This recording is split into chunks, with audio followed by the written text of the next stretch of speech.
ये मजमा यूं नहीं आया। 100 साल हो गए मेहनत होते होते, 100 साल का अरसा गुजर गया।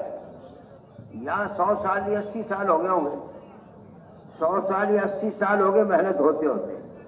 कितनी जान, कितना माल, कितना वक्त उम्मत का लगा और कितने आंसू, मनो आंसू बहे हैं।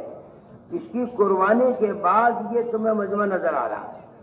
एक एक ईमान वाला अल्लाह के नजदीक बड़ा कीमती है।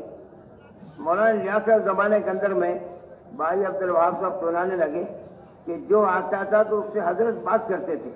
मस्जिद में दाखिल हो गया, क्या उससे बात करके एक मर्दा, एक आदमी चला गया, पानी पी के हजरत की निगाह की, मैंने जगह नहीं। तो मैंने कहा अब्दुल वहाब बुलाया मेरे को, कौन आदमी चला गया? मैं पुराने किले से लेकर आया हूं। फरमाया यहाँ जो आदमी आ गया, तुमने अगर दावत नहीं दी तो इसका क़यामत में मुआखज़ा होगा, इसकी पूछ होगी। मैं कहता हूँ जो मजमा यहाँ आज मेहनत के साथ आ गया, एक एक ईमान वाले पर मेहनत करना, एक एक ईमान वाले को सही काम सुना के भेजना हमारी जिम्मेदारी है। आने वाले की कदरदानी, आने वाले की कदरदानी और इसे बात समझा के भेजना ये जिम्मेदारी है। आप यूं मत समझो, एक ईमान वाला रूए जमीन पर जब तक है, जब तक क़यामत नहीं आएगी। अल्लाह के लिए कितना कीमती है। आने वालों की कदरदानी, दिल में इसकी अजमत, और फिर आने वालों को जिम्मेदारी के साथ इस काम में लगाना।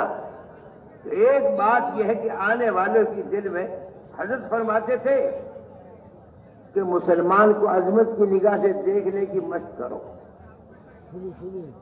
और फरमाते एक मुसलमान अल्लाह के नहीं, बैतुल्लाह ज्यादा कीमती है। आने वाले की कदरदानी, आने वाले का वक्त सही गुजरवाना, आने वाले को अमाल में लगाना और आने वाले का इकराम मोहब्बत से ऐसी इन पे दावत पिलाओ कि यहाँ से काम लेके लौटे, उम्मत की जिम्मेदारी लेके लौटे, कुर्बानी लेके लौटे। यूं नहीं है आके चले जाए, नहीं, आम इज्तिमा नहीं है, कुरानों का जोड़ है। एक एक आदमी सारे आलम की फिक्र लेके जाए, ये हमारी जिम्मेदारी है। বলেন যে আজকে যে মজমা আজকে আমরা দেখি, বলে এই মজমা তো যে হঠাৎ করে চলে আসছে এরকম না, বরং এই মজমা তো প্রায় 80 বছর কিংবা 100 বছর পর্যন্ত এই মেহনত, কত কুরবানি আর কত চোখের পানি রোনাজানির পরে এই মজমা সামনে আসছে। কত কুরবানির পর, কত রোনাজানির পরে এই মজমা সামনে আসছে। এই জন্য বলেন যে এই মজমার বড় কদর করতে হবে। এই মজমা তো অনেক কুরবানির পরে আসছে। এই জন্য এই মজমাকে সহি জিনিস বুঝানো, এক একজনকে ওই ফিকির, ওই জিম্মাদারির কথা বুঝানো, এটা আমাদের কাজ। যে প্রত্যেকে যেন সেই জিম্মাদারিকে নিয়ে দেখতে পারে যে মজমা অনেক মেহনতের পরে মজমা আসছে, আর এরা জিম্মাদার সাথী, প্রত্যেকে যেন ওই জিম্মাদারিকে নিয়ে যেতে পারে।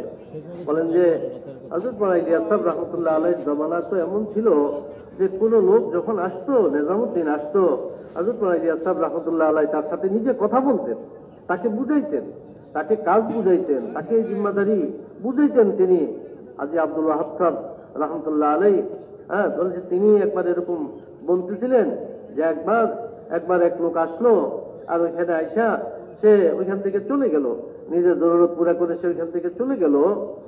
হযরত মাওলানা ইলিয়াস সাহেব রহমতুল্লাহ আলাইহি আজি আব্দুল ওয়াহাব সাহেবকে ডাকলেন আর বলতেছেন যে এই লোকটা চলে গেল, এই লোকটাকে দাওয়াত দিলা না, এই লোকটাকে জিম্মাদারি বুঝাইলা না, যে কাল কিয়ামতের দিন কি জবাব দিবে আল্লাহর কাছে।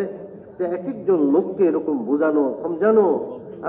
তো বলেন যে এটা আমাদের কাজ, যে এক একজন লোককে আমরা বুঝাবো। বলছে এটা কোনো আম মজমা না, এটা কোনো আম মজমা না। বলছে এটা তো ওইরকম ফিকির করেওয়ালা মজমা। বলছে এক একজন ব্যক্তি কত দামি। হযরত মাওলানা ইলিয়াস সাহেব রাহমাতুল্লাহ আলাইহি বলতেন যে এক একজন মুসলমানকে আজমতের নজরে দেখার মস্ত করো, তাকে সম্মানের নজরে দেখো। এক একজন মুসলমানকে সম্মানের নজরে দেখো, আজমতের নজরে দেখো। মানে এক একজন মুসলমান অনেক দামি। তো এখানে যারা আসতেছে তারা হলো এরকম এক একজন সাথী, মেহনত করনেওয়ালা। বলছে একজন মুসলমানের কিমত তো বাইতুল্লাহ থেকে বেশি।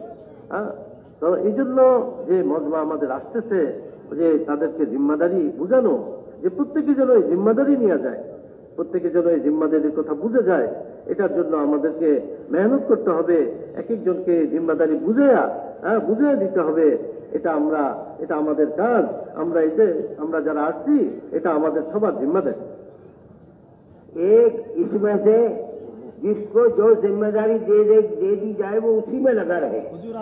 हमारे यहाँ डिब्बा भरने से लेकर मेंबर तक मशवरे से जिसको जहाँ लगा दिया सबको अजर बराबर मिलेगा, चाहे बयान करे या डिब्बे भरे।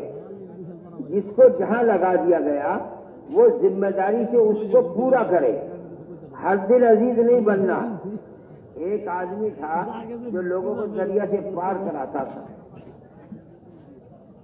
तो आदमी को लेकर गया, बीच में पहुंचा तो पीछे से आवाज दी, अरे तारे हर दिल अजीज मेरे को लेके चलो। उसने कहा मैं उससे दिल नहीं तोड़ूंगा। उसको पानी में डाला, इसको लेने गया, इसको लेके आया, बीच में पहुंचा, अरे हर दिल मेरे को लेके चल।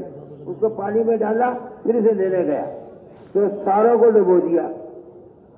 हर दिल अजीज नहीं बनना, जो काम दिया गया उसे पूरा करना, जिम्मेदारी के साथ मेरे जिम्मे है, सवाब की नीयत के साथ, आखिरत बनाने के लिए, अल्लाह को राजी करने के जज्बे के साथ, अपने को मेरे को जो जिम्मेदारी दी गई मैं उसे पूरी करूंगा। अब इसी तरह खित्तेवार जमात क्या है? मस्जिद वार जमात या खित्तेवार जमात? भाई 100 बाई 100 या 100 बाई 200 या 100 बाई 50, इतने एरिया में जितने आदमी हैं, गोया इन सारे आदमियों का वक्त सही गुजरवाना, सारे आदमियों की तश्कील हो जाए, इनकी नमाज सही हो, इनकी तालीम हो, इनकी तश्कील हो, इनका सीखना सिखाना हो।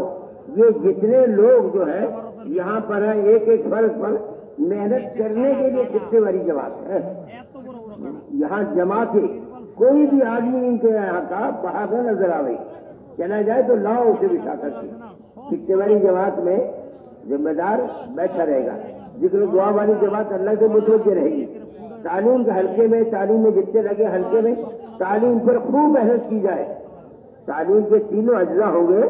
तालीम के अंदर में कुरान का हल्का, किताब हदीस मुंतखब या फज़ाइल पढ़ के सुनाएंगे, और तीसरा 6 नंबर, और तश्कील एक एक की।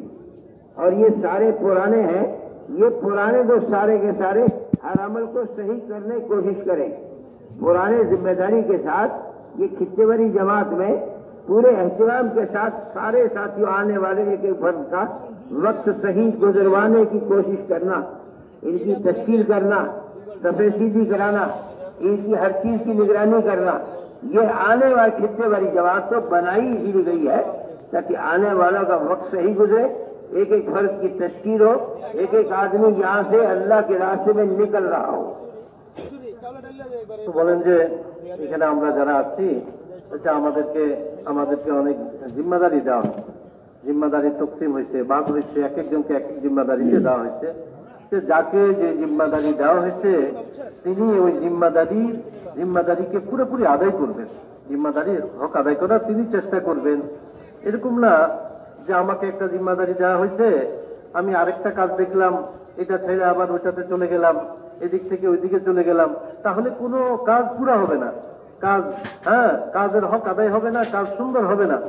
এটার জন্য যাকে যে জিম্মাদারি দেওয়া হয় তিনি ওই জিম্মাদারি পুরোপুরিভাবে আদায় করবো, ওইখানে তিনি জমব, ওনার পরিপূর্ণ ফিকির, ওনার ওইখানে জমে থাকা যেন ওই কাজটা পুরা হয়। তাহলে কি হবে? সব কাজ সুন্দরভাবে আদায় হবে, সব জিম্মাদারি সুন্দরভাবে আদায় হবে। বলেন যে এখানে যে আমাদেরকে খিত্তার জিম্মাদারি দেওয়া হয়, মসজিদ ওয়ার জিম্মাদারি দেওয়া হয়, যাকে যে জিম্মাদারি দেওয়া হয় সেটাকে আমরা আপন জায়গায় পরিপূর্ণ হক আদায় করার চেষ্টা করব। আমরা হারদিল আজিজ হব না। ওই হারদিল আজিজ ওই ব্যক্তিকে বলে যে মানে এটাও করতে চাই, ওটাও করতে চাই, সবটা করতে চায়। যে হারদিল আজিজ হব না, কারণ হারদিল আজিজের দ্বারাই কাজের ক্ষতি হয়। হারদিল আজিজের মেসাল দিচ্ছেন যে এক লোক ওই যাইতেছে, তো ভাঙতির পাশে দেখলো এক লোক, যে আমি তো যাইতে পারি না, আমাকে পার করে দাও। তো সেই লোকটাকে পার করে ভাঙতির মাঝখানে গেছে। ভাই ভাঙতি বুঝেন তো? ওই ভাঙতির মাঝখানে গেছে, রাস্তার মাঝে মাঝে পানি পড়ে, ওই ভাঙতি হয়, ওই যে মাঝখানে গেছে। তো তো পিছন থেকে একজনে ডাক দিয়ে বলতেছে, এ ভাই আমারে পার করে দাও। তো এই হাদ্দিল আজিজ তো পিছন থেকে যখন ডাক দিছে, এই লোকটাকে পানির মাঝখানে ওইখানে ফেলে ওই পিছনেরটাকে আবার আনতে গেছে। ওরা আইনা আবার মাঝখানে যখন আসতে পার করতেছে, পিছন থেকে আরেকজনে ডাক দিছে, এ ভাই হাদ্দিল আজিজ আমারে একটু পার করে দাও। তো তাকে পানির মধ্যে ফেলে আবার পিছনের লোকটাকে আনতে গেছে। বলে হাদ্দিল আজিজ হইয়া কি হয়েছে, সবাইকে ডুবাইছে, সে সবাইকে সে ডুবাইয়া মারছে। তো হাদ্দিল আজিজ হইলে কাজ নষ্ট হয়। এই জন্য যে কাজ আমাদেরকে দেওয়া হয় ওই কাজ পরিপূর্ণ করার চেষ্টা করব, তাহলে আমাদের কাজ সুন্দর হবে, উত্তম তরিকায় হবে। যে আনেওয়ালা মজমা, এদের তালিম সুন্দরভাবে তারা করে, এরা এরকম ভাবে নামাজ সুন্দরভাবে আদায় করতে পারে। এই নামাজের জন্য যেগুলা তাদের দরকার, যে সবগুলা মিলিয়ে দেওয়া, সংযোগ করে দেওয়া, বিভিন্ন কাজ যেগুলো আছে, যেগুলো সবকিছু দেখতে হবে। বয়ানের সময় বয়ান তারা শুনতে পারে, ঠিক মতো বয়ানটা শুনে এরকম তশকিল হয়। আচ্ছা, আমাদের এখানে যেরকম একটা 100x100 একটা কূপ বানানো হয়েছে, এর মধ্যে এতগুলা লোক থাকবে। 100x50 একটা কূপ বানানো হয়েছে, এর মধ্যে এগুলা লোক থাকবে। তার মধ্যে কেউ জিম্মাদারিতে আছেন, বলে তিনি তো এদের উপর পুরাপুরি মেহনত করবেন, ওনার নজর এদের উপর থাকবে, যে এক এক ব্যক্তিকে আমি এই কাজগুলো আমি সহি করাইতে পারি, তাকে তালিমে বসাইতে পারি। তালিম হবে, ওই তালিমের মধ্যে তাদের সে আগাগোড়া প্রত্যেকটা তালিমের যতগুলো অংশ আছে সবগুলো অংশে সে জমে বসে, যেরকম এখানে সূরা কেরাতের মশক হবে, কোরআনী তালিম, আর কি হবে, যে কিতাবী তালিম হবে, যেরকম মুনতাখাব হাদিস থেকে পড়া হবে, 6 সিফাতের মুযাকারা হবে। যে লোকটা যেন আগাগোড়া তালিম শুনে, এরকম বয়ানের সময় তাকে আমরা বসাই, সে যেন বয়ানটা ধ্যানের সাথে শুনতে পারে, পরিপূর্ণ বয়ান যেন সে শুনে। এরকম তশকিলের সময় ওই এরিয়ার ভিতরে, ওই যে 100 হাতের ভিতরে লোকগুলা বসা আছে, এদের ব্যাপারে আমি পরিপূর্ণ তাওয়াজ্জু দিব, পরিপূর্ণ ধ্যান দিব। এদেরকে উসুল করার জন্য, এদেরকে তৈরি করার জন্য আমি পরিপূর্ণ চেষ্টা করব। তাহলে কাজ কি হবে, কাজ সুন্দর হবে। আর যদি হাদ্দিল আজিজ হইয়া একবার এদিকে দৌড় দেই, একবার ওইদিকে দৌড় দেই, তাহলে কিন্তু কাজ সবগুলাই নাকেস হবে, অসম্পূর্ণ হবে, কাজ সুন্দর হবে না। এই জন্য আমরা ইনশাআল্লাহ ওইভাবে জিম্মাদারি আদায় করার চেষ্টা করি।